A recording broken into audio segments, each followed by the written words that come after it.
a todos. Volvemos a retomar el curso a nuestra Escuela de Formación Sociopolítica y Fe Cristiana en este inicio del nuevo año 2022.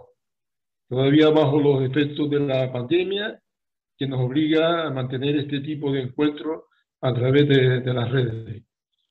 Lo hacemos esta noche con el tema el modelo político que propone la sociedad neoliberal y las propuestas de la Fratelli Tutti.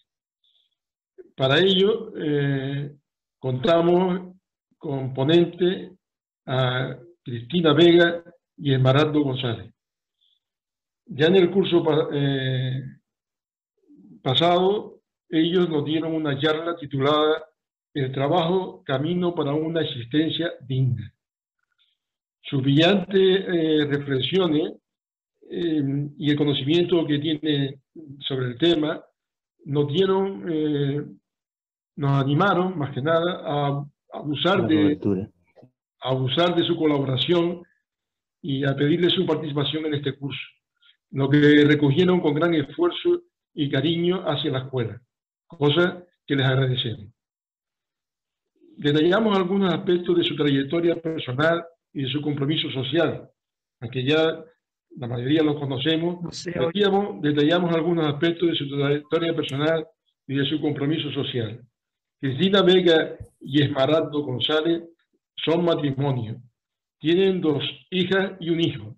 Ambos pertenecen al movimiento de la OAT desde 1980, maestras jubiladas de diocesano. Y actualmente es voluntario también, junto con Cristina, de la Fundación Maín y colabora en el programa Bosco Educa, dando clases de español a jóvenes migrantes. Forma parte del equipo dinamizador del Secretariado Diocesano de Pastoral de Migración. Podríamos seguir diciendo cosas, pero yo creo que más o menos en este resumen nos da idea de su compromiso social, de sus experiencias y su conocimiento del mundo laboral. Ahora únicamente nos queda disfrutar con su charla y oír con atención para luego poder debatir y ampliar nuestro conocimiento. Muchas gracias a todos y buenas noches. Esmeraldo, Cristina. Buenas noches a todos y a todas. Muchas gracias, Humberto, y buenas noches también a todos y a todas. Vamos a ver lo que podemos aportar. Muchísimos. Bueno, una salvedad, si me da algún golpe de tos es que estamos saliendo del COVID y todavía queda algo por ahí. Intentaremos. En la charla anterior, Sebastián Mora desarrolló con gran maestría, a mi parecer, el modelo económico que propone la sociedad neoliberal y las propuestas de la Fratelli Tutti. Y esta noche nos vamos a referir al modelo político, pero sabiendo que ambos están estrechamente unidos y son inseparables. De hecho, él ya sugirió algunas ideas que salen también en esta charla. Lo que queremos sugerir son aspectos para profundizar el tema, ya que tampoco somos especialistas en la materia. Para comenzar, queremos dar unas pinceladas de lo que es el neoliberalismo de cara a centrar el tema. Seguramente todos lo conocemos, pero es bueno para situarlo, sobre todo de cara a luego hacer las propuestas de la Fratelli Tutti. Como sabemos, el neoliberalismo es una corriente económica y política asociada al capitalismo.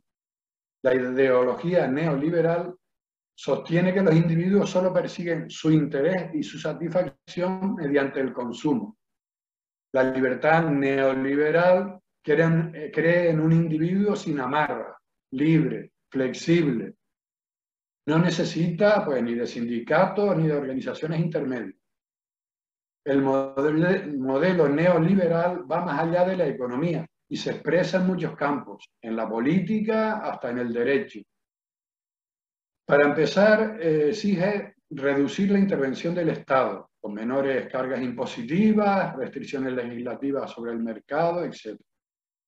Vamos a entrar brevemente en las características principales del neoliberalismo, que pueden ser 3, son más, pero bueno, me fijo en 3. Está el libre mercado, donde los precios se autorregulan, los precios de los bienes y de los servicios se regulan en base a la oferta y a la demanda. Lo importante es el crecimiento sin producir inflación.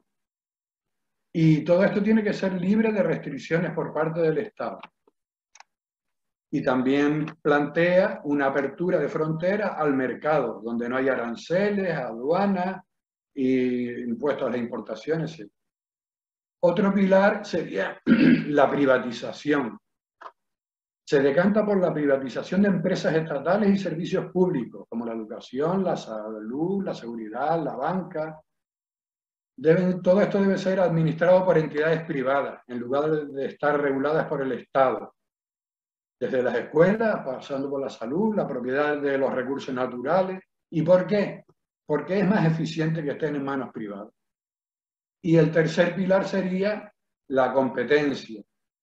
La competitividad entre empresas es fundamental en el sistema productivo, pero también en la oferta de servicios, de cara a que haya variedad de opciones en el mercado. Por supuesto, ya de entrada digo que rechaza el rol del sindicalismo reivindicativo y descarta las negociaciones colectivas obreros-patronales. Estos tres elementos se traducen luego en formas concretas de hacer política. Se expresa como forma de gobierno en los valores empresariales, que el gobierno tiene que hacerse a la manera del neoliberalismo, es decir, teniendo en cuenta la competencia, el interés, la descentralización, la deslocalización y sin limitaciones de los poderes centrales. Por lo tanto, las instituciones deben estar y funcionar bajo los parámetros de competencia, eficiencia y eficacia, que como las empresas privadas, en vez de promover, como nosotros creemos, el bien común o el desarrollo de la sociedad civil y de la justicia social. En el campo financiero, pues bajar el gasto público, vender las empresas públicas que están en manos del Estado, la desregulación de cualquier actividad entre particulares y sobre todo reducir la deuda pública. En resumen, el Estado no debe intervenir en economía. En el mercado de trabajo, ya lo vimos en la charla del año pasado, pues sería eliminar todos aquellos aspectos que representen un mayor costo de contratación y del despido. En materia de prestaciones y medidas de carácter social, pues esto hay que reducirlo al mínimo. A esto añadimos que como ya todo esto se ha globalizado, los procesos de globalización neoliberal dominante se van expresando en concesiones geopolíticas de las grandes potencias, que responden al interés no solo de los organismos financieros mundiales o por los acuerdos comerciales internacionales o promovidos por las grandes corporaciones internacionales, sino al interés de los gobiernos más importantes del planeta, que ven en los procesos de globalización la oportunidad para incrementar su hegemonía mundial a través del mayor control sobre los territorios, sobre la población, los mercados de otros estados y principalmente sobre sus recursos. Pasamos ahora al tema 1 del guión sobre la actual política de la sociedad neoliberal. Empezamos por el final. Esta dinámica lleva a una radical deformación de la política. También hicimos un adelanto en la charla que tuvimos en abril pasado. La sociedad neoliberal se organiza a través de la acción política para crear las condiciones que favorezcan el crecimiento económico, atraigan la inversión y el aumento de beneficios. Todo lo demás, derechos sociales y laborales, educación, sanidad, cuidado de los dependientes, medio ambiente, movilidad humana, todo eso está subordinado en la práctica a los fines económicos. En este supuesto, pues claro, ¿quién sale beneficiado? Los grandes grupos, los más poderosos. Y esta orientación política lo que hace es que resulta empobrecida las víctimas. La transformación del modelo social está cambiando la dinámica política, su finalidad y el espíritu, la manera natural de comprenderla y vivirla, y el entramado institucional, ideológico y normativo que la materializa. La política, en lugar de ser un camino de servicio a la vida, especialmente a la vida de los más débiles, se convierte en un mecanismo que pone la vida humana al servicio de la lógica economicista. Y claro, esto tiene unas consecuencias. En concreto yo señalo 4. La primera, la destrucción de la sociabilidad. Nos dice que todo es responsabilidad individual y esta está sobre la colectiva. Y cada uno es responsable y tiene los medios para salir adelante. Y el que no sale, pues ya sabemos lo que dicen. Porque es gandul, porque no... La lógica capitalista se ha convertido también en cultura en la acción política. Ya nos dice la Fratelli Tutti en la número 16 que hay una pugna de intereses que nos enfrentan a todos contra todos. Y por lo tanto un proyecto con grandes objetivos para el desarrollo de toda la humanidad, hoy sonaría, en este campo del neoliberalismo, sonaría a delirio, a quimera. Así, la política predominante está suponiendo un profundo proceso de destrucción de la sociabilidad. Se concibe a la persona como un individuo competitivo, productor y consumidor, y prevalece lo individual sobre lo comunitario. Por lo tanto, esto tiene consecuencias para la vocación del ser humano a la comunión, para el aprecio de las organizaciones sociales como bien común para la sociedad y también consecuencias para la conciencia de responsabilidad de los unos con los otros hacia la vida social y el bien común. Por lo tanto, no es casual que los sectores en peores condiciones de vida y de trabajo tengan una característica en común, que es que ante esto se desvinculan de la política. No están los pobres, los empobrecidos, no están en el centro de la agenda política. Y claro, donde no hay justicia, no hay posibilidad de ejercicio real de la libertad, por lo tanto ellos se desentienden y no participan. Y aquí entramos en el segundo punto, que sería también la participación, que nosotros decimos que es el corazón de la democracia, se queda reducida prácticamente a votar y pagar impuestos. Los modelos de participación han quedado en la representatividad en vez de la participación y la reivindicación. En esta concepción, la participación se toma como, o es similar a un acto de compra que realizamos en nuestra sociedad consumista. Reducimos la participación al voto, a una compra. Compramos, pues eso, unos representantes profesionales de la política para que gestionen y me resuelvan los problemas.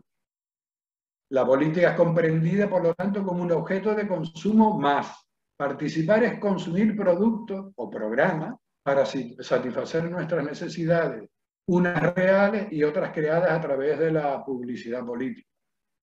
Pero ya sabemos que votar no debería ser un cheque en blanco, donde nos despreocupamos, ni renunciar al control de la gestión de los políticos, ni dejación que tenemos responsable de la construcción del bien común. Y si lo hacemos, pues ya viene, como vemos, pues la corrupción que cada vez aumenta más. Esta concepción mercantilista hace experimentar la acción política como una lucha por los intereses de mi grupo, de mi organización, de mi partido, y no como un camino de cooperación para generar justicia y combatir el empobrecimiento y la deshumanización. Y en este modelo también los sujetos de la política ya no son los ciudadanos, sino los partidos políticos, las instituciones legislativas, los gobiernos y los profesionales de la política. Las personas nos quedamos como simples espectadores. La política, vista así, se ha ido transformando de una técnica de conquista y conservación del poder político institucional. Y al final terminan propaganda política, porque interesa más la imagen que los contenidos. Y por lo tanto, lo que ha resultado es lo que tenemos actualmente, que la política se ha convertido, la política profesional, entre comillas, se ha convertido en un espectáculo que prescinde de la pasión por lo común, de la búsqueda de la cooperación y el diálogo para afrontar los problemas. Se convierte, diríamos, como en un salvo. Nos dice en la Fratelli Tutti, en el número 15, el 15, 16 y 17 son muy interesantes, que sería bueno releer.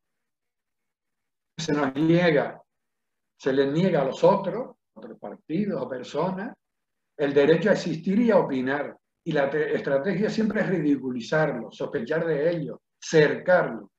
No se recoge su parte de verdad, sus valores. Y aquí lo que prima es la prepotencia del más fuerte. La política ya no es así una discusión sana sobre proyectos a largo plazo, como antiguamente al principio de la democracia hacíamos, sino que son recetas inmediatistas de marketing que encuentran en la destrucción del otro el recurso más eficaz. Esto lo vemos en el Parlamento, no hace falta que lo explique. En este juego mezquino de las descalificaciones, el debate es manipulado hacia el estado permanente de cuestionamiento y confrontación. Esto lo dice el Papa Francisco. Nuestra participación no es solo mínima y pasiva, sino que también buena parte de las decisiones importantes se han sacado del ámbito político, del ámbito democrático, y se han llevado a entornos internacionales no democráticos, como el Banco Mundial, el FMI, el Banco Central Europeo, o directamente se han llevado al ámbito de las grandes compañías multinacionales. Cada vez las personas estamos más alejadas de la deliberación de las cuestiones políticas y del control real de nuestros representantes. Y lejos de esto, lo que va avanzando, en vez de la participación, es la tecnocracia, la participación de expertos, de técnicos, en las labores de gobierno, porque son inmunes a las exigencias de la ciudadanía. De hecho, ya hay cargos muy importantes que en la ciudad de más de 100.000 habitantes pues son los que llevan todo el cotarro de la política. Otro elemento, el tercero, sería la separación entre la vida de las personas y la actividad política, entre las necesidades que tenemos las personas y de la colectividad y la acción que llevan a cabo los políticos. Los problemas sociales dejan de verse como problemas políticos. Todo esto de lo que ocurre en el barrio, en el trabajo, en la escuela, no se perciben como asuntos de la política. Y esto hace que cada vez estemos más alejados de la política y se vaya creando una creciente desconfianza, un desprestigio de la política y al final una crisis institucional y una descomposición del sistema político. La consecuencia es que cada vez hay más gente que desconfía y no espera nada, que como dicen, pasan de la política y dejan manos libres a los profesionales y por lo tanto va creciendo pues, la injusticia y la desigualdad. Y bueno, si a eso añadimos la corrupción, pues bueno, el desprestigio cada vez va siendo mayor, porque mucha gente piensa que lo que se meten ahí es para buscar el lucro personal o del partido. Y el último elemento sería la quiebra de la democracia. En estos momentos, ante la realidad que voy describiendo, la democracia está sufriendo una importante quiebra, una ruptura. La democracia se rompe porque se impide un proyecto común de convivencia y de fraternidad.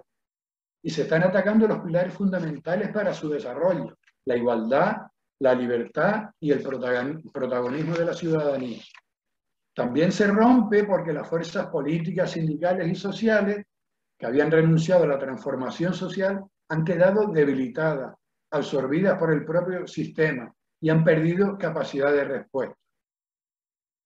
No obstante, sabemos que hay personas, grupos y organizaciones que intentan vivir lo político de otra manera, como veremos después.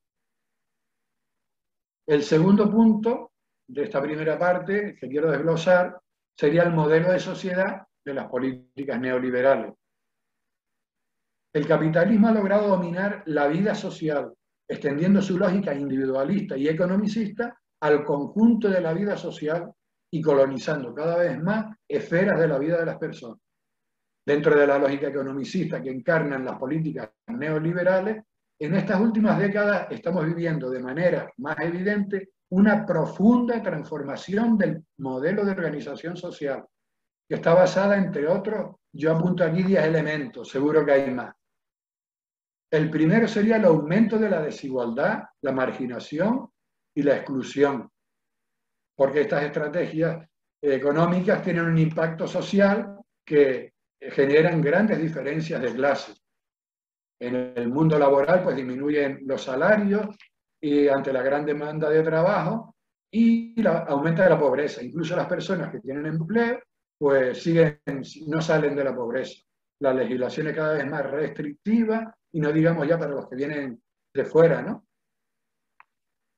Junto a esto, pues se sigue manteniendo la desigualdad entre hombres y mujeres.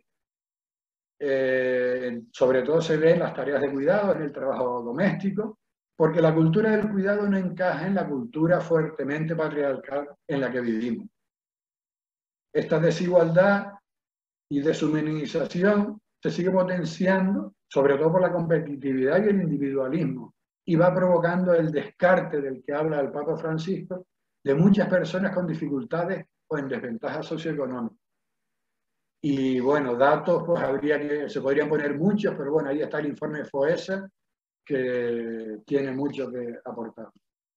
Un segundo elemento sería el desmantelamiento del estado de bienestar y un importante recorte de derechos sociales, porque se está dando un trasvase de público a manos privadas, se han ido privatizando los sectores y servicios públicos, dando incentivos fiscales a las empresas, porque, bueno, al final la ideología que se nos ha ido metiendo es que lo público es igual a derroche y a ineficacia. Y se ha ido reduciendo paulatinamente los gastos sociales. También el poder negociador de las personas trabajadoras y, bueno, la legislación laboral, como hemos visto en la nueva reforma, que parece que se avanza algo, pero que tampoco es la panacea. Y para eso pues, se han difundido teorías que justifican el desmantelamiento del estado del bienestar, por lo que decía, la ineficacia e ineficiencia de la gestión pública que choca con lo privado, o se nos quiere hacer ver, ¿no? También la necesidad de frenar el despilfarro que supone el gasto público, pasando por la prestación de servicios públicos a empresas privadas. La necesidad de reducir los impuestos a los que más dinero tienen para que puedan invertir. La importancia de crear condiciones económicas, laborales, impositivas, favorables y flexibles que atraigan al capital y la inversión. Estas teorías, que luego se plasman en decisiones políticas, se van extendiendo en la población y se encargan también de extenderla a muchos medios de comunicación controlados por potentes grupos empresariales y financieros. Y otra herramienta que han usado, se ha usado es la política de austeridad. En la última década se introdujo la fuerza del chantaje económico desde las instituciones supranacionales neoliberales. Esto hemos visto muchos ejemplos y ahora sus consecuencias las vemos en la sanidad pública, que se ha ido desmantelando y con la pandemia, pues bueno, han faltado recursos públicos. Un tercer elemento sería una nueva concepción y organización del trabajo asalariado basado en la precarización. Al final, todas estas políticas son fábricas de empleo precario. No insisto porque, bueno, ya de esto hablamos en la anterior charla. Un cuarto elemento sería el fomento del autoempleo como soluciones fundamentales para disminuir el paro. Y la empresa y el Estado eluden la responsabilidad de crear empleo digno. Y se fomenta un emprendimiento que rompe las relaciones laborales y al final termina convirtiéndose en un una autoexplotación. El quinto elemento es la desregularización de la economía y de toda la vida social, promoviendo un incremento de precios sin control y sujetos a las leyes deliberadas del mercado en manos de los monopolios, es decir, de las eléctricas. Bueno, ellos acaparan la productividad y la oferta de servicios y con eso especulan y bueno, pues hacen que haya más endeudamiento de países, de empresas y de familias, porque esto es el motor generador de dinero. Y en este proceso la banca se ha convertido en un poder central del sistema económico y social, cuando tiene beneficios. Luego hay que rescatarlo, ¿no? Cuando vienen los problemas. El sexto elemento sería la globalización de las políticas económicas, generando una nueva competitividad internacional que ha concentrado el poder económico en cada vez menos manos. Y además ha usado elementos de las deslocalizaciones que ha llevado a carencia de material, de recursos, como hemos visto en esta pandemia. Las deslocalizaciones pues, han hecho que estos recursos no los tengamos, y se ha visto ahora en la pandemia, ¿no? Que no había ni mascarillas, se decía que no hacía falta, pero es que no había, ¿no? Y esto debemos agradecerlo, entre muchos otros, a grandes héroes del neoliberalismo, como Amancio Ortega, ¿no? Que destruyó el tejido industrial textil para llevarse la producción a países donde se podía pagar mucho menos a trabajadores y trabajadoras, e incluso emplearlos en condiciones de esclavitud. El séptimo elemento sería la explotación de los recursos naturales en los países empobrecidos y la imposición de programas que los endeudan y asfixian. No se respetan los procesos y las normas establecidas, no se cuidan los recursos ni el medio ambiente y no se hace un desarrollo industrial responsable. Se crean al final pues problemas medioambientales. También tenemos de actualidad pues todo el tema de las macrogranjas que ilustraría este tema. Y en eso pues el Papa también nos dice en la Fratelli Tutti en el 17 que el cuidado de la casa común y de nosotros no interesa a los poderes económicos porque necesitan un rédito rápido. Y estas voces que lo defienden pues son acalladas y ridiculizadas.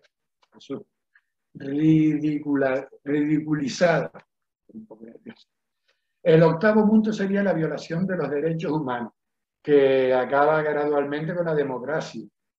Pues nos quita libertad, igualdad, justicia y solidaridad. El noveno elemento sería el desarrollo de las TIC al servicio de la lógica economicista. El desarrollo de esto porque hay muchas empresas que pivotan a su alrededor y se ha puesto a su servicio. Unas tecnologías que son solo que deberían ser un instrumento, se han convertido en algo de matriz cultural en lo que nos desenvolvemos y configuran nuestra manera de ser personas. Sobre todo lo vemos en las nuevas generaciones.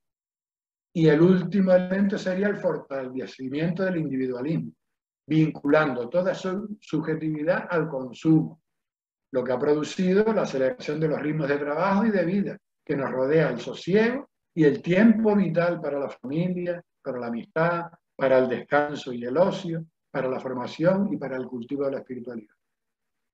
Tenemos un ejemplo, ya casi terminando, de esta primera parte, de aplicación de esta política, como ha sido ahora en la pandemia, ¿no? Se ha convertido en una especie de mecanismo de saqueo de lo público, donde se han enriquecido grandes empresas a costa de esta tragedia. Y la Unión Europea, en vez de primar a empresas públicas para producir una vacuna, lo que han hecho es encargar a las privadas, costando miles de vidas, millones de vidas en todo el mundo, y al final, pues por eso de la patente y la propiedad intelectual, habrá que hacer un desembolso enorme del erario público que va a manos de ¿quién? De la farmacéutica. En Finlandia, por ejemplo, que se estaba desarrollando una vacuna en mayo del año pasado, libre de patente, pues al final no pudo salir para adelante porque, claro, esto iba en contra de la política y hubo chantaje. ¿Por qué? Porque había que pasar por caja de las farmacéuticas y ceder a su chantaje. Y también lo vemos entre el contraste que ha habido entre Estados Unidos y China. Estados Unidos, con ser el país que tiene más recursos y el más afectado por el virus, pues bueno, se ha visto más afectado también, con más muertos. Sin embargo, China se enfrentó de una manera más eficiente, poniendo recursos, erradicando como lo prioritario, erradicar el virus para proteger a los ciudadanos y evitar que muriesen tantas personas.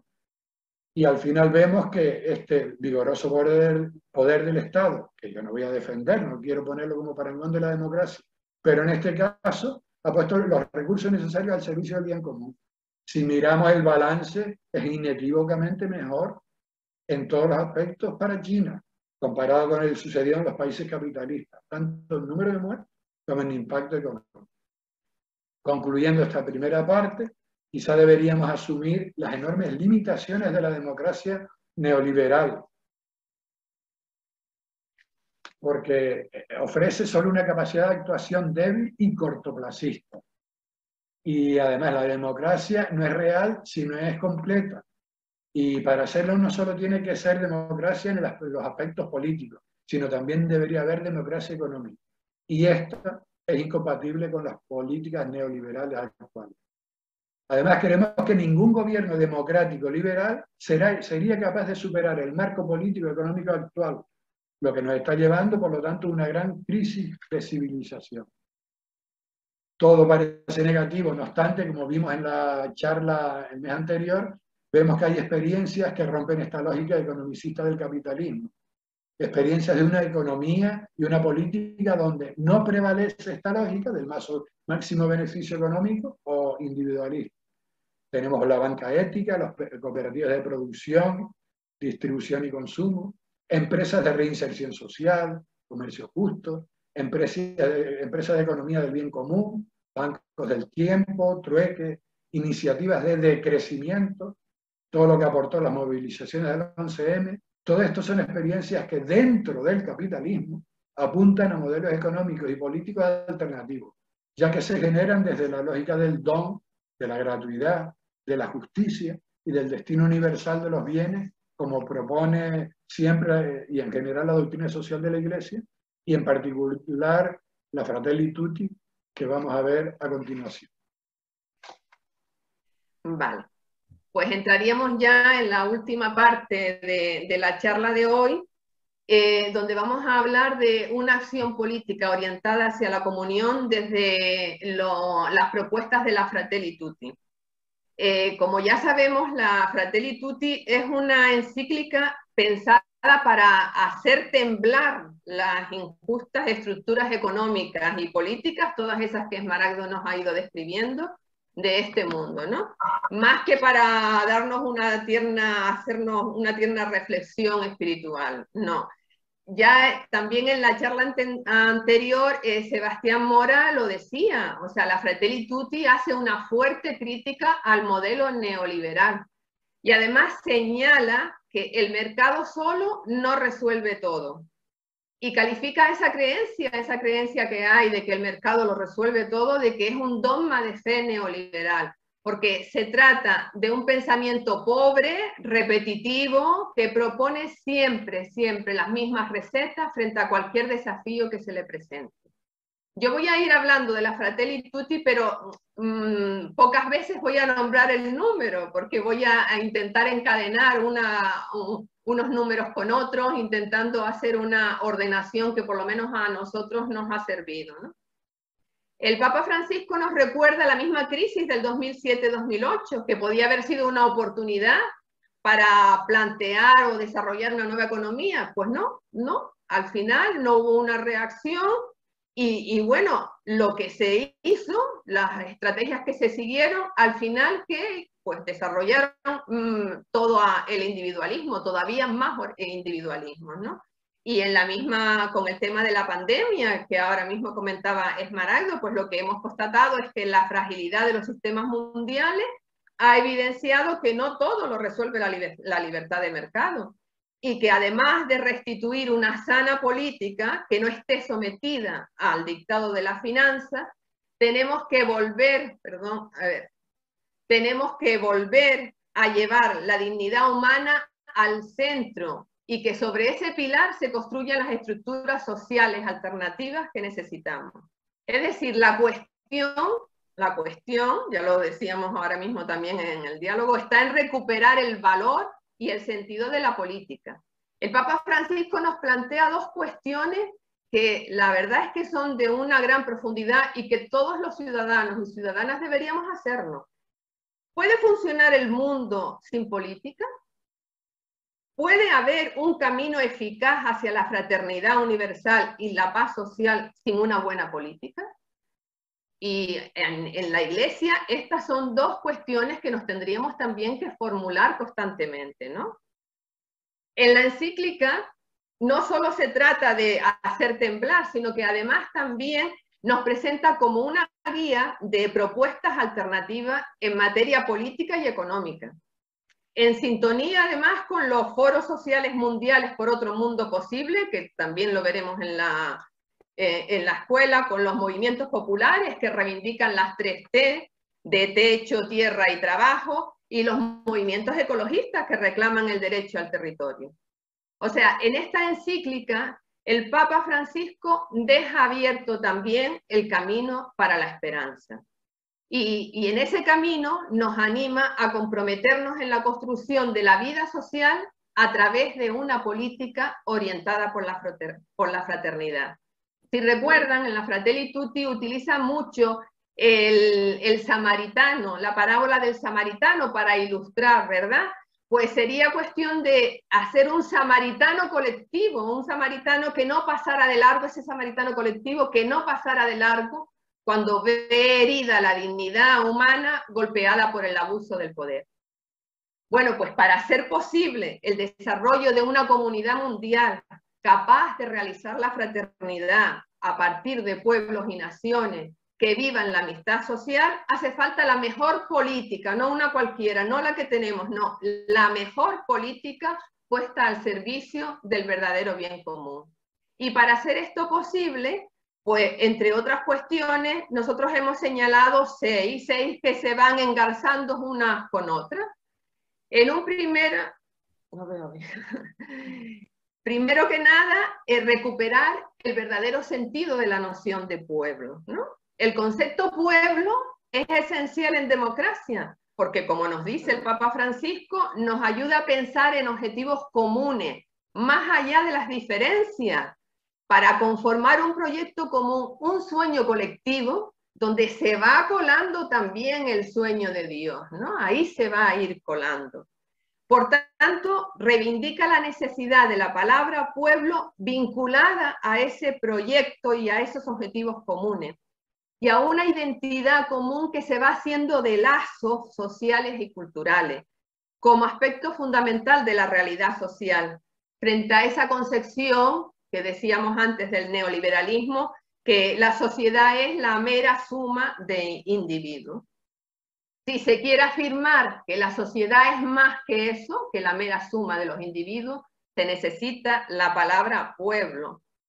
En relación a esto, el Papa Francisco, saben que hace una crítica muy dura al populismo, afirmando que esa pretensión de instalar el populismo como clave de lectura de la realidad social ignora la legitimidad de la noción de pueblo.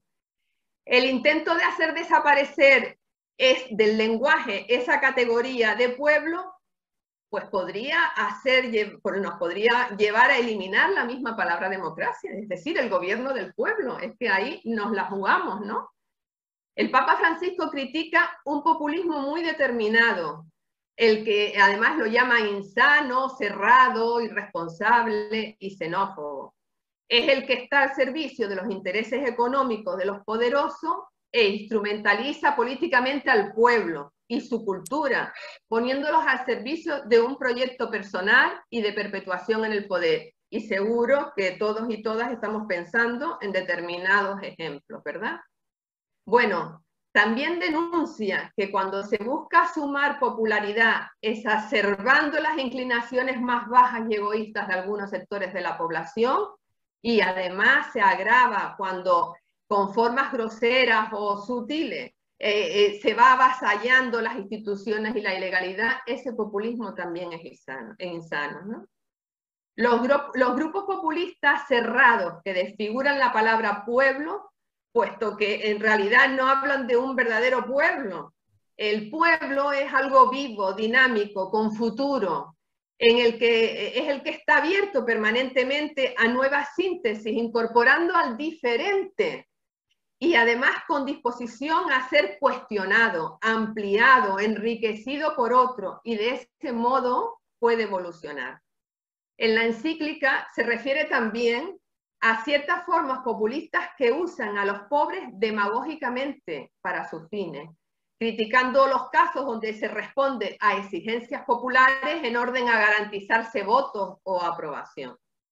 Bueno, para terminar este apartado, no podemos olvidar lo que nos plantea sobre el trabajo como dimensión irrenunciable de la vida social para vivir como pueblo.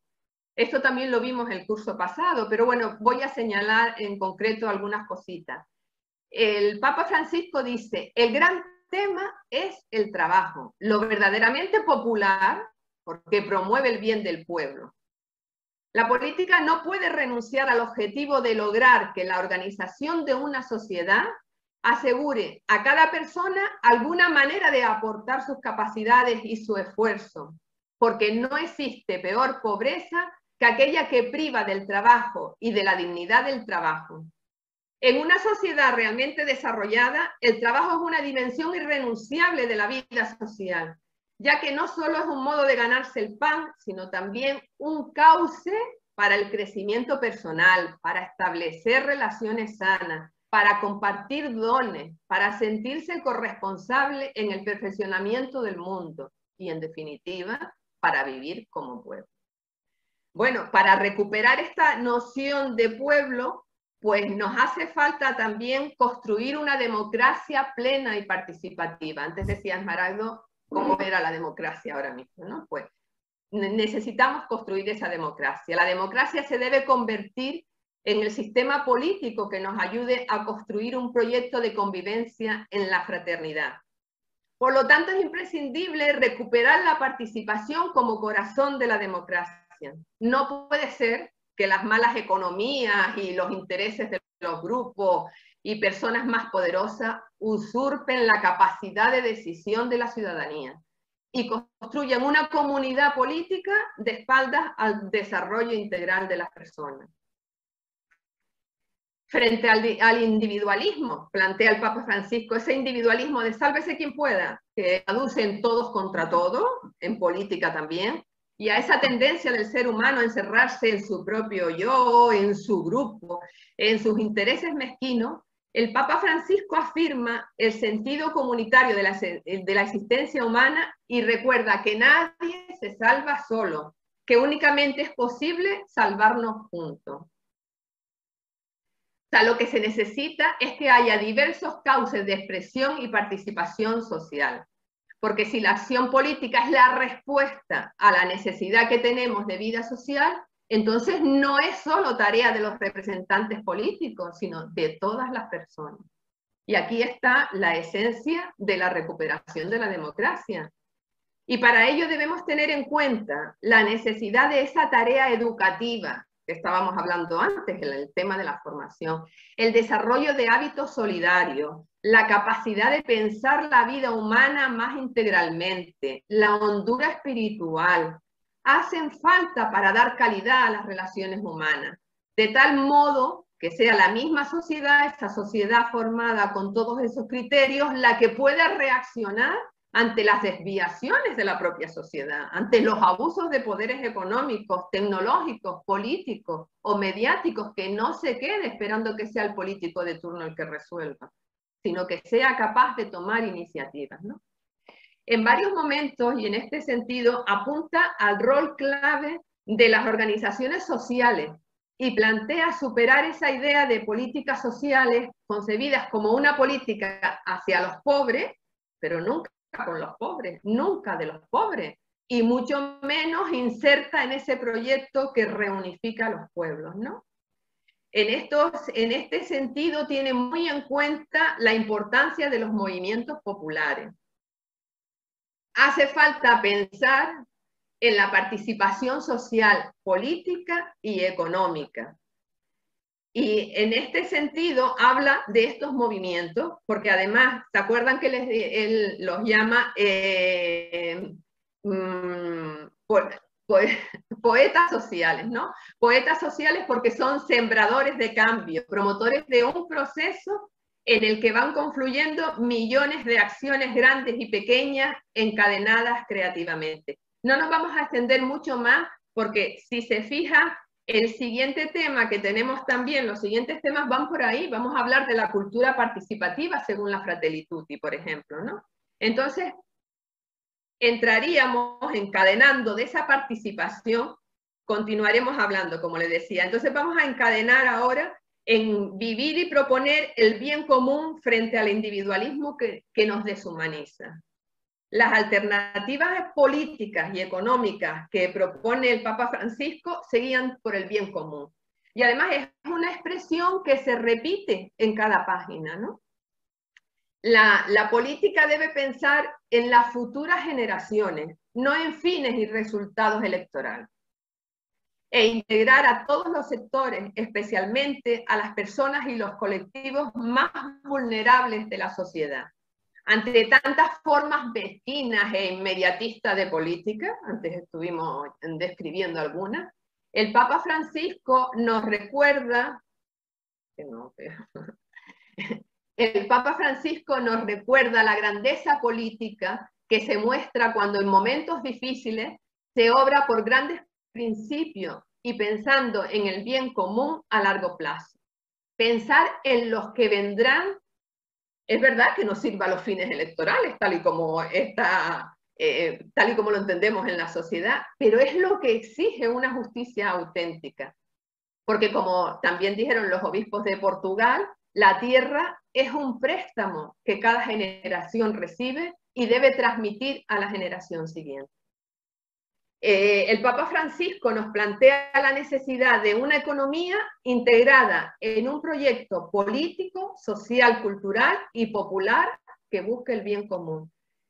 No es cualquier cosa lo que está planteando, ¿no? Y en este sentido, la sana política que plantea, que propone, es la que tiene capacidad para reformar las instituciones, establecer coordinación entre ellas, generar buenas prácticas y superar las presiones e inercias viciosas. Es, en definitiva, la que busca el bien común. Ese es el tipo de política que es necesario rehabilitar. Bueno, pues para hacer posible eso, necesitamos de una comunidad política que esté al servicio del bien común. Y necesitamos también un Estado como garante de la prioridad de la persona y de todos sus derechos. Porque el bien común consiste en construir las mejores condiciones sociales posibles en cada momento para que todas las personas puedan vivir de acuerdo a su dignidad, priorizando siempre las necesidades y derechos de las personas empobrecidas. Se necesita una comunidad política al servicio del bien común y un Estado que lo concrete eso, ¿no? Tres cosas fundamentales que debemos tener en cuenta para construir relaciones e instituciones sociales que permitan a todas las personas vivir de acuerdo a su dignidad. La realización práctica de los derechos sociales de personas y familias, sin que nadie sea excluido de ellos. La defensa de la dignidad del trabajo y del trabajo digno, pues como ya decía, el gran tema es el trabajo. Y promover cambios profundos en nuestro sistema económico para subordinarlo a fines sociales de justicia y que no esté regido por el lucro a costa de lo que sea. Algo que ya planteaba en la Laudato Si. El Papa Francisco nos plantea que la caridad social nos hace amar el bien común y nos lleva a buscar el bien de todas las personas, consideradas no solo individualmente, sino también en la dimensión social que las une. Y en este sentido es cuando plantea el papel de los estados. El Estado debe servir a las necesidades de orientar esa acción política hacia el bien común. Por eso el Estado no es un fin en sí mismo, el Estado es un instrumento al servicio de la sociedad civil. Y en estos momentos de crecimiento de la pobreza, de altas tasas de desempleo, cobra especial importancia defender un Estado que asegure las prestaciones y servicios que reconocen los derechos sociales de las personas, sacándola de esa lógica que decía antes Esmarado, de la lógica del mercado, con las privatizaciones, porque lo que se busca es el beneficio. Eso no son criterios, porque no hay lugar para las personas descartadas en este sistema si tenemos en cuenta ese criterio. Lo único que podemos hacer es que la fraternidad, porque es que si no, la fraternidad, si lo mantenemos así, se queda como una expresión muy romántica, ¿no? Hablamos de la fraternidad como una expresión, pero no la podemos concretar si no acabamos con todos estos criterios del neoliberalismo. Por eso señala la necesidad de estados que se encuentren presentes y activos junto con las instituciones de la sociedad civil. No abandona para nunca la participación. En todo momento nos va insistiendo en la necesidad de participar. El Papa Francisco plantea que el siglo XXI es escenario de un debilitamiento del poder de los estados nacionales, sobre todo porque la actual crisis, ya lo hemos visto, y la lógica economicista nos hacen experimentar al Estado al servicio de intereses de grandes grupos empresariales y financieros y no de la sociedad. ¿No han oído eso de, es que no pueden hacer nada? No, porque es que Europa no, porque...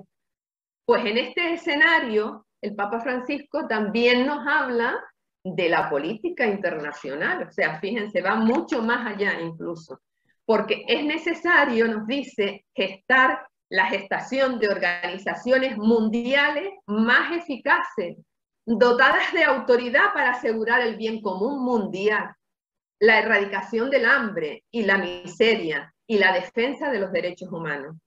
Para esto hace falta valentía y hace falta generosidad en orden a establecer determinados objetivos comunes y además asegurar el cumplimiento de las normas básicas y el cumplimiento de los acuerdos que se vayan tomando.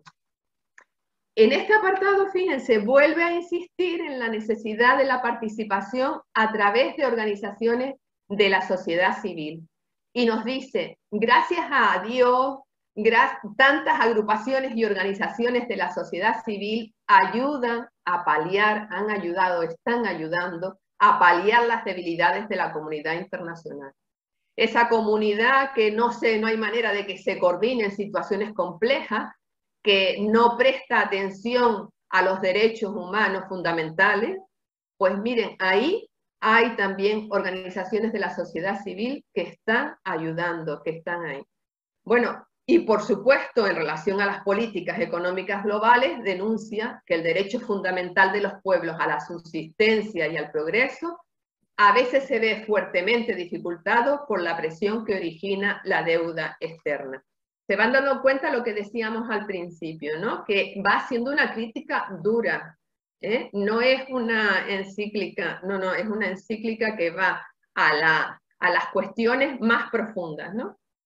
Es necesario fomentar no únicamente una mística de la fraternidad. Al mismo tiempo hay que buscar una organización mundial más eficiente para ayudar a resolver los problemas acuciantes de las personas abandonadas que sufren y mueren en los países pobres, ¿no? Para terminar este apartado, decir que todavía el Papa Francisco insiste en que todavía estamos lejos de una globalización de los derechos humanos más básicos. Por eso la política mundial no puede dejar de colocar entre sus objetivos principales e imperiosos el de acabar eficazmente con el hambre.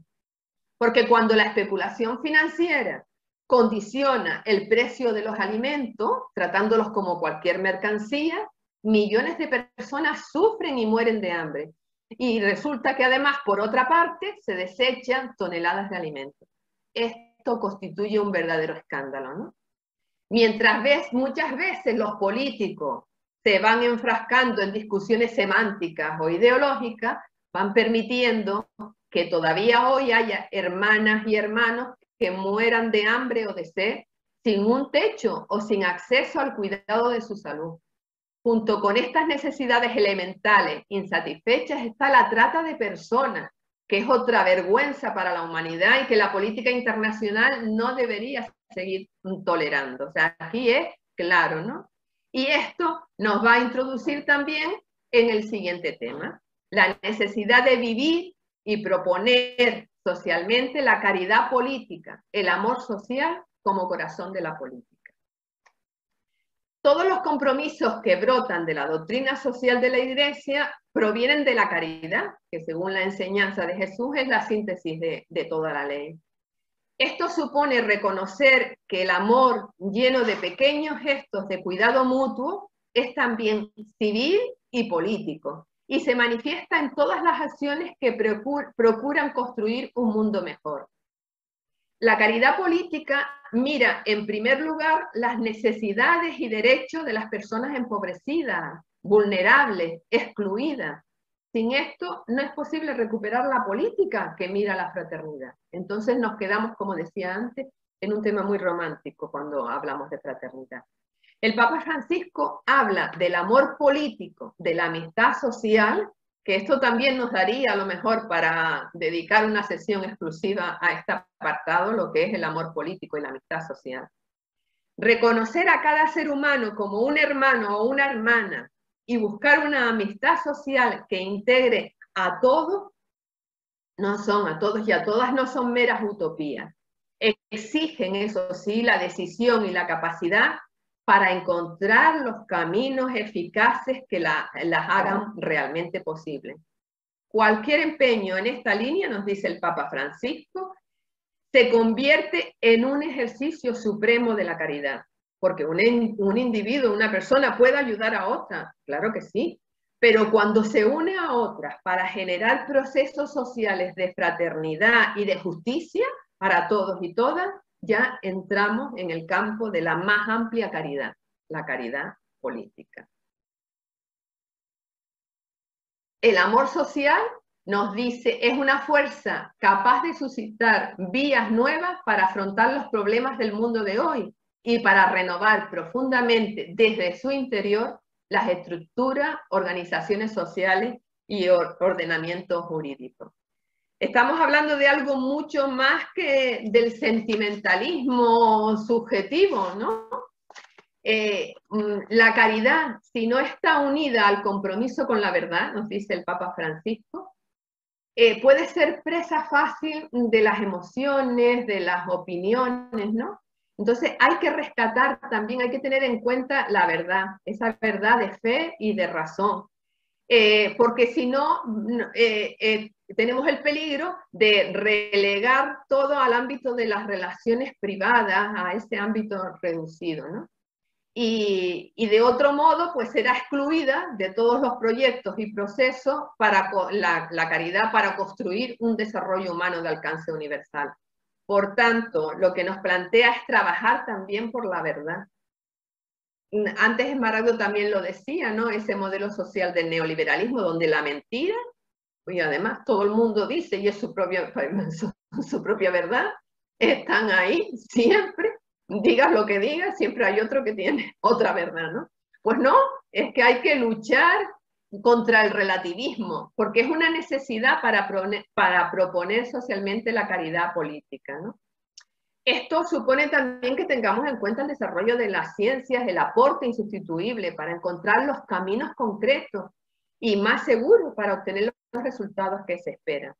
Porque nos dice el Papa Francisco, cuando está en juego el bien de los demás, no bastan las buenas intenciones. Hay que lograr efectivamente lo que ellos y ellas y sus naciones necesitan para realizarse. De ahí que sea un acto de caridad igualmente indispensable el esfuerzo dirigido a organizar y estructurar la sociedad de modo que el prójimo no tenga que padecer la miseria. Retomamos la parábola, ¿no? Pues esta caridad, corazón del espíritu de la política, es siempre, siempre, siempre un amor preferencial por los últimos, que debe estar detrás de todas las acciones que se realicen a su favor. Esto nos introduce ya en el último apartado, que es nuestra responsabilidad, ¿no? Nuestra responsabilidad. Recuperar la política como responsabilidad de todas las personas. Una gran parte de nuestra sociedad, antes lo comentábamos, ¿no? Monse era, ¿verdad? También lo decía, ¿no? Una gran parte de nuestra sociedad vive y siente la política como algo ajeno, aquello que hacen los políticos, pero no, sabemos que la política es una dimensión propia de la vida de todas las personas. Es parte de nuestra responsabilidad de cuidar a los demás y además cuidar de la casa común. Por eso es urgente y esencial para nuestra sociedad recuperar la política en su pleno sentido humano, desde la perspectiva del proyecto de fraternidad del Evangelio que desarrolla la doctrina social de la Iglesia. Pero para ello también es necesario reconocer la vulnerabilidad humana y desenmascarar las falsas seguridades sobre las que hemos construido nuestra vida, las apariencias con que hemos disfrazado nuestros egos y desnudar nuestra supuesta superioridad, ¿no? Porque el Papa Francisco lo dice claro, todo esto que estamos hablando de la fraternidad, de la caridad política, todo está colgado de alfileres. Si perdemos la capacidad de advertir la necesidad de un cambio en los corazones humanos, en los hábitos y en los estilos de vida. Es lo que ocurre cuando la propaganda política, los medios y los constructores de opinión pública persisten en fomentar esa cultura individualista e ingenua ante lo que está pasando, ¿no? Esto es así, es que no hay otra manera de poder resolverlo, es lo que al final parece que terminamos diciendo, ¿no? Pues hay que intentar mirarse, ¿no? Ver que el corazón humano necesita también de cambio, ¿no? Y todos y todas tenemos la obligación moral de cuestionar las consecuencias de nuestras acciones, de las más cotidianas a las más trascendentes. debemos preguntarnos si nuestros hábitos de consumo castigan a quienes recurren al trabajo infantil o no. ¿Por qué miramos a lo mejor hacia otro lado cuando somos testigos de actitudes que denigran a otros conciudadanos, por ejemplo, ¿no? O sea, cositas concretas de la vida diaria que a lo mejor nos tendríamos que preguntar y ver y analizar, ¿no? Porque el Papa Francisco nos dice que no puede haber un camino eficaz hacia la fraternidad universal y la paz social sin una buena política. Y es responsabilidad de todos y todas colaborar en esa buena política, ¿no? Él dice, la política tan denigrada es una altísima vocación.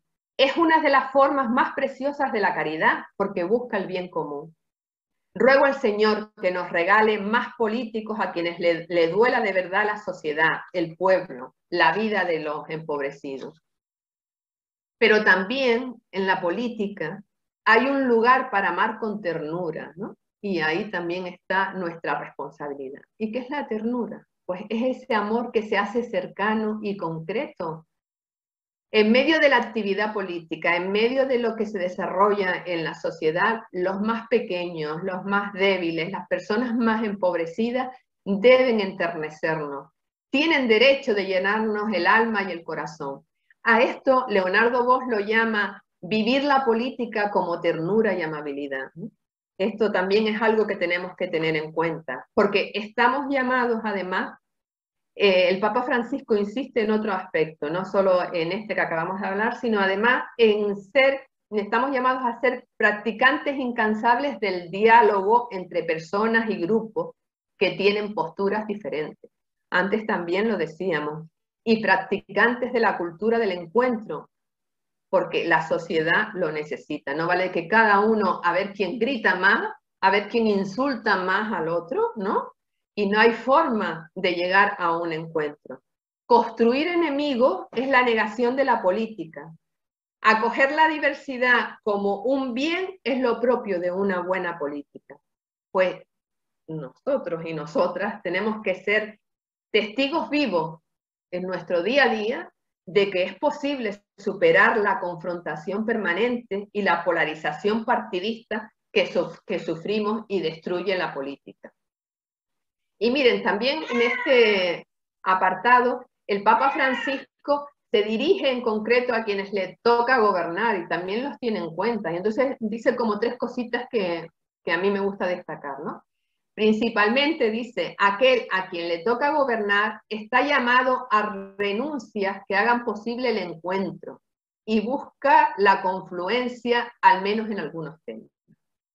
Sabe escuchar, está llamado a saber escuchar el punto de vista del otro, facilitando que todos tengan un espacio. Es verdad que parece una utopía, dice el Papa Francisco, parece una utopía ingenua, pero no podemos renunciar a este altísimo objetivo, ¿no? Luego también nos habla de que las mayores angustias de un político no deberían ser las causadas por una caída de las encuestas, sino por no resolver efectivamente el fenómeno de la exclusión social y económica con sus tristes consecuencias de trata de seres humanos, comercio de órganos, explotación sexual de niños y niñas, trabajo esclavo, incluyendo la prostitución, tráfico de drogas y de armas, terrorismo y crimen internacional organizado.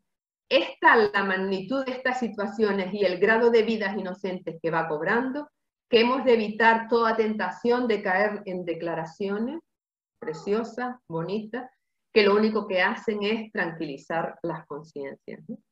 Y además también, con respecto a los que están más cerca, les toca más gobernar, hay otra cosa que dicen. Los grandes objetivos soñados en las estrategias se logran parcialmente. Más allá de esto, quien ama y ha dejado de entender la política como una mera búsqueda del poder, tiene la seguridad de que no se pierde ninguno de sus trabajos realizados con amor. No se pierde ninguna de sus preocupaciones sinceras por los demás. No se pierde ningún acto de amor a Dios. No se pierde ningún cansancio generoso. Todo eso da vueltas por el mundo como una fuerza de vida. Qué importante sería que nuestros políticos tuvieran en cuenta esto, ¿no? Bueno, pues vista de esta manera, así, en estos 6 rasgos, ¿no? Vista de esta manera, la política es más noble de lo que parecía, o más noble del modelo político que propone la sociedad neoliberal, ¿no? El marketing en distintas formas de maquillaje mediático, la política es mucho más que eso. Todo eso, o lo único que hace es sembrar división, enemistad, y además ese escepticismo que decíamos, ¿no? Que se va colando y al final dice, bueno, esto nada, esto los políticos que se dedican a eso, yo ya votaré si quiero votar cuando me toque votar, ¿no? Ese escepticismo desolador, incapaz de apelar a un proyecto común. Pensando en el futuro, nos dice el Papa Francisco, algunos días las preguntas tienen que ser, ¿para qué? ¿Hacia dónde estoy apuntando realmente? Porque después de unos años reflexionando sobre el propio pasado, la pregunta no será ¿cuántos me aprobaron? ¿Cuántos me votaron? ¿Cuántos tuvieron una imagen positiva de mí? ¿Cuánto subió mi partido? ¿Cuánto? No, no, no. Las preguntas, quizás dolorosas, serán ¿cuánto amor puse en mi trabajo? ¿En qué hice avanzar al pueblo? ¿Qué marca dejé en la vida de la sociedad? ¿Qué lazos reales construí? ¿Qué fuerzas positivas desaté? ¿Cuánta paz social sembré? ¿Qué provoqué en el lugar que se me encomendó? Bueno, con estas preguntas terminaríamos nosotros esta parte de la exposición. Nosotros habíamos pensado que a lo mejor lo que podríamos hacer ahora es también entrar en un pequeño diálogo donde cada uno y cada una pues pudiéramos aportar también nuestra visión, porque nosotros decíamos, a lo mejor para el diálogo, ¿no? ¿Qué está en nuestra mano plantearnos, ¿no? ¿Qué está en nuestra mano cambiar para que la manera de vivir la política responda mejor a lo que pide la dignidad de la persona y el bien común? Era una pregunta que nos hacíamos, ¿no? ¿Qué podemos hacer para que algunas de las organizaciones sociales en las que participamos o a las que estamos más cercanas sirva mejor a la construcción de una sociedad más fraterna, ¿no? Digo que a lo mejor el diálogo, decíamos, también puede ir por ahí, aparte de dudas o cosas que se quieran decir, pero vamos, que sirviera esta charla como especie de no un taller, porque no podíamos hacerlo, pero sí como también cuestionarnos, ¿no? Cuestionarnos qué es lo que está en nuestras manos el poder hacer, porque a veces decimos, no, es que ves, no podemos hacer, y nos metemos también en la misma dinámica de que no se puede hacer nada. Muchas gracias. Muchas gracias. Sí, Humberto. No, yo quería únicamente, también que estaba dándome vuelta en la cabeza, que nos acostumbremos a pensar que este trabajo que nos está pidiendo Cristina de participación desde la infancia, desde los colegios, de todo, pero que pensemos que somos minorías y que vamos a ser minoría durante un largo tiempo. Y esa minoría tiene que ir creciendo. No queramos ver todos los espacios llenos y todo el mundo metido en el mismo tema. Sigue habiendo mucha gente fuera de contexto, la gente joven con otros pensamientos, pero desde las minorías tenemos que seguir creciendo y hacernos esa idea. Y también quiero aprovechar, antes de terminar, porque la brillante charla que nos han dado esta noche, Cristina y Esmeralda, no es fruto de un trabajo simple. Esto requiere un esfuerzo y se ve que se lo han trabajado muy bien, y de ahí ha salido esta magnífica charla esta noche. Con lo cual, le doy las gracias profundamente en nombre de la escuela. Así que un abrazo y muchas gracias. Bueno, ¿me dejas? ¿Me dejas? Sí, claro, como fuera. Bueno, a mí me tienen emocionadísima, tanto Cristina como Esmeralda. He disfrutado de una forma extraordinaria y he disfrutado porque ha sido una charla completísima y una clase preciosa, y también por la alegría que supone tenerlos dentro de nuestros grupos tan a mano y tan preparados. De verdad. Quiero recordar que el próximo día 22 de febrero, Dios mediante, seguiremos trabajando la participación, la cultura de la participación y algunas prácticas diarias de participación, que espero que no surja ningún problema y lo podamos hacer con total normalidad. Agradecer en nombre de la escuela a estos encantadores miembros de la escuela que, como siempre, están aportando y aportando mucho y trabajándolo y currándoselo, porque esto no se improvisa y lo sabemos todos.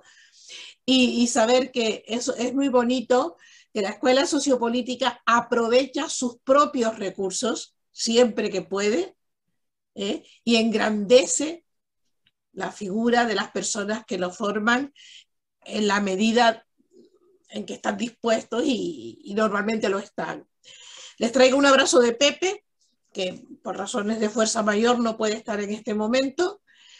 Esperamos el apoyo y el cariño de todos ustedes para que vaya saliendo adelante. Lo estamos recibiendo y en nombre de la escuela, pues, emplazarlos ya para el 22 de febrero. Agradecer a la gente de Tenerife que se ha conectado también, no solo los de aquí, sino los de allá. Maravillas de la tecnología y de nuestro técnico oficial, que es Fausto, y de la OAC, que nos presta sus canales. Entonces, esto es un cúmulo de cosas hermosas que se están dando con la colaboración de mucha gente, de muchas personas, y eso es demasiado bonito para callarlo.